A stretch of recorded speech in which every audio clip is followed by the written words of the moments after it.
l'émission 100% placement sur BFM Business.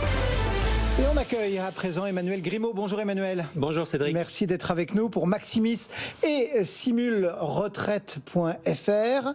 On évoque ensemble la question de la retraite qui reste, et c'est comme ça que vous m'avez interpellé, et c'est pour ça que vous êtes là, le premier patrimoine des Français, c'est ça ? Absolument, et de très loin. Alors ça peut surprendre quand on utilise le mot patrimoine pour les retraites, mais si vous prenez, la semaine dernière, on a eu la retraite moyenne dans une étude de l'adresse, la retraite moyenne des hommes, elle est de 1 925 €. Alors première chose, entre 2004 et 2019, corrigé de l'inflation, les retraites ont augmenté de 20%. Donc on entend tout le temps des personnes qui nous expliquent que les retraites sont en baisse. Non, les retraites sont en hausse de manière continue depuis au minimum 2004 et ça va continuer à l'être. Première chose. Deuxième chose, si une personne a donc une retraite moyenne de 1 924 €, sur 22 ans, ça va représenter 600 000 €. Patrimoine moyen des Français, 250 000. Et dans ce 250 000 qui était 150 000 il y a 10 ans, qu'est-ce qui a augmenté ? Ce n'est pas le patrimoine liquide et utilisable, c'est la valeur de l'immobilier. Oui, bien sûr. Ce n'est pas avec ça que vous allez faire vos courses ou vous payez vos vacances cet été. Donc, si vous avez un couple de Français moyens au sens INSEE, monsieur à 1926, madame à 1 700 € pour une carrière complète, ils vont encaisser sur leurs 22 ans de retraite 1 million d'euros. Donc, pour la quasi-totalité d'entre nous, sauf le 10% du premier décile, la retraite, c'est le premier patrimoine. Donc il faut s'en occuper, il faut passer du temps dessus. Voilà. Il ne faut pas attendre et bêtement attendre son tour. Autre chiffre intéressant, toujours l'INSEE, 85% du revenu des retraités, ça provient des retraites obligatoires. 10% ça provient de l'épargne, 5% ça provient des transferts. D'accord. Donc la cotisation obligatoire, régulière que chacun fait... Qu'on paye, hein, on l'a pas volé, c'est pas l'argent, c'est pas l'État qui le paye cet argent d'ailleurs, c'est des cotisations que vous avez versées. Et autre chiffre intéressant dans l'adresse l'année dernière, sur 100 € de retraite versée en France en 2019, 98 proviennent des retraites obligatoires, 2% seulement proviennent des retraites supplémentaires, assurance, PER, préfonds, Madelin, etc.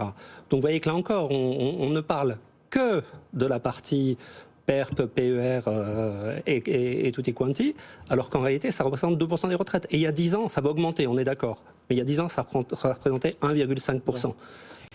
Malgré tout, Emmanuel, ces chiffres, vous les brandissez comme un étendard parce qu'ils viennent un peu à contre-courant de l'idée générale. Quand on parle retraite en France, généralement, c'est pour nous dire qu'il y a des déficits, c'est de nous dire donc que finalement, oui, on cotise, mais qu'on n'aura rien.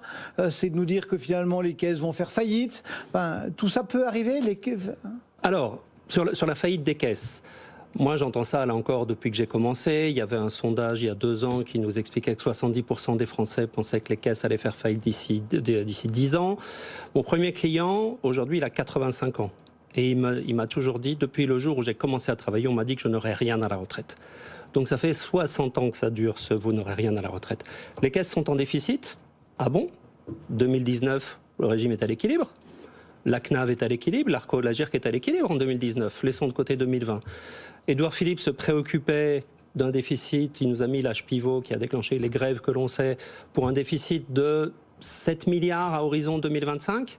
Est-ce que vous savez que si vous désindexez chaque année les retraites de 0,2% par rapport à l'inflation, vous gagnez en 7 ans les 5 milliards qui faisaient peur à Édouard Philippe ? Juste avec un petit... Juste avec une micro-désindexation. Pourtant, généralement, on nous parle juste des bornes d'âge. La désindexation, elle a eu lieu à l'ARCO-Agir pendant 5 ans ou 6 ans. Personne ne s'en est rendu compte et les retraites ont continué à augmenter. Le train de vie, le pouvoir d'achat des retraités a continué à augmenter par rapport au reste des actifs. Le nombre de trimestres requis. Quelqu'un qui liquidait l'année dernière, parce qu'il était en 2020, il avait 62 ans, né en 58, il liquidait avec 166 trimestres. On va bientôt liquider avec 172 trimestres. Donc on va tous travailler 1 an et demi de plus, 6 trimestres de plus. 1 an et demi pendant lesquels on va financer, cotiser dans les caisses de retraite et on ne touchera pas nos retraites. Le décalage de la réforme de 2010 qui a fait passer l'âge légal de 60 à 62 ans a mis 36 milliards chaque année dans les caisses de retraite. Ça c'est la réforme Touraine. La réforme Woerth de 2010, passage de 60 à 62 ans. Gain pour la CNAV, 12 milliards d'euros annuels. C'est considérable. Donc, juste en jouant sur effectivement le nombre de trimestres d'un côté, potentiellement une désindexation, vous avez largement résolu une grande partie des déficits. Bon, ça c'est pour les régimes obligatoires, etc. Il y a une autre idée qu'on a beaucoup quand on parle de retraite, en regardant notamment ce qui se passe chez les voisins, ce sont les fonds de pension, et ça passe souvent comme étant la bonne idée, l'idée géniale, etc. Quel regard vous portez-vous sur la question des fonds de pension ? La baguette magique, il n'y a qu'à. Alors, les fonds de pension, moi j'adore l'idée. Je suis tout à fait... On en a même un en France. Préfonds, c'est quasiment... Préfonds, c'est un fonds de pension. La RAFP pour la fonction publique, c'est un fonds de pension. Et je suis d'autant plus favorable que les entreprises françaises, en particulier les PME, sont sous-capitalisées. On voit d'ailleurs, on ne s'en rend pas encore compte, mais le PGE a permis aux entreprises d'être recapitalisées, donc d'investir plus que ce qu'elles investissaient d'habitude, on va le voir bientôt. Donc le fonds de pension sur le papier, c'est génial. Sauf que si demain, vous voulez... Je sens qu'il y a un mais. Il y a un mais. Si on se dit dans 30 ans, on voudrait que 30% des retraites soient versées par des fonds de pension, justement. Ça veut dire qu'il faudrait accumuler 3 400 milliards d'euros sur les fonds de pension, 150% du PIB. D'accord ? Deuxièmement, si on a, avec beaucoup de peine, depuis 15 ans, essayé de baisser les charges sociales sur les entreprises pour redonner de la compétitivité et de l'attractivité au pays. On y a réussi finalement. Le CICE d'une part, les baisses Macron d'autre part. Aujourd'hui, le coût du travail sur les salaires moyens a baissé de 3%.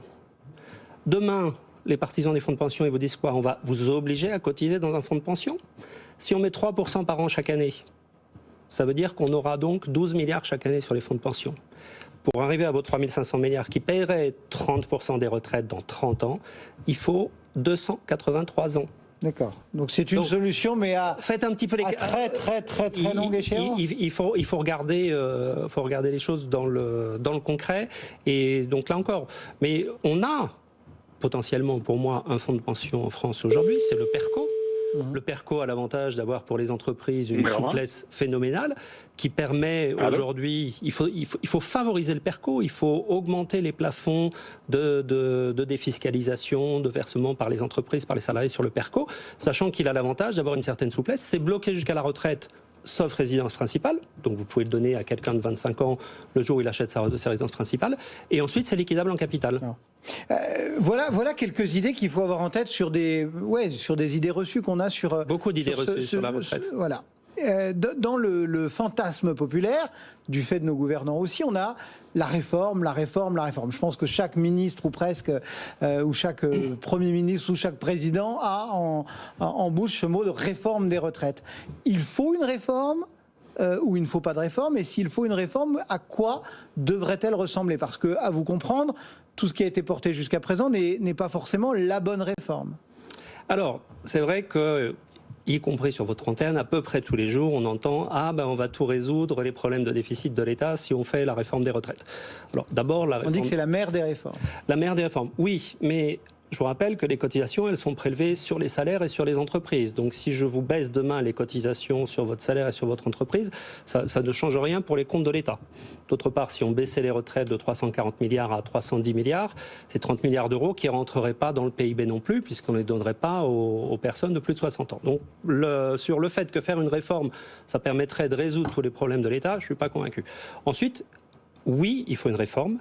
Et pour moi, il y a une réforme qui est évidente, qui est nécessaire et qui va arriver tôt ou tard. Si ce n'est pas en 2022, elle arrivera en 2027 et en 2029. C'est la réforme d'un système unique, simple, clair, lisible, juste, par points. La réforme par points n'était rien d'autre que l'extension du système Arco-Agirc, défendu par tous les syndicats, tous les partenaires sociaux comme étant le meilleur système, à l'ensemble du système. Aujourd'hui, le système des 25 meilleures années, on a l'impression qu'il est protecteur. En réalité, c'est faux. Il est extrêmement pénalisant pour toutes les personnes qui n'ont pas une carrière 100% salariée. D'accord ? Ce qui est déjà le cas d'un retraité sur deux. Et évidemment, dans les générations futures, ça augmentera fortement. Donc, un système simple, lisible, clair, efficace, le même pour tous. On y arrivera. Là encore, on a des régimes qui nous ont dit l'année dernière, pendant les grèves, en disant « mais nous, on n'a pas envie de se partager, de se mélanger avec les autres ».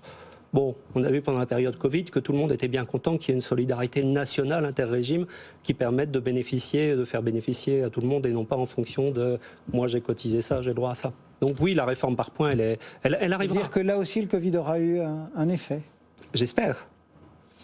Emmanuel Grimaud, merci beaucoup. Maximis et Simul Retraite, merci d'être venu rendre visite et on garde la punchline, le premier patrimoine français de la retraite et on en reparlera ensemble bien sûr régulièrement. Avec plaisir. Merci d'être venu.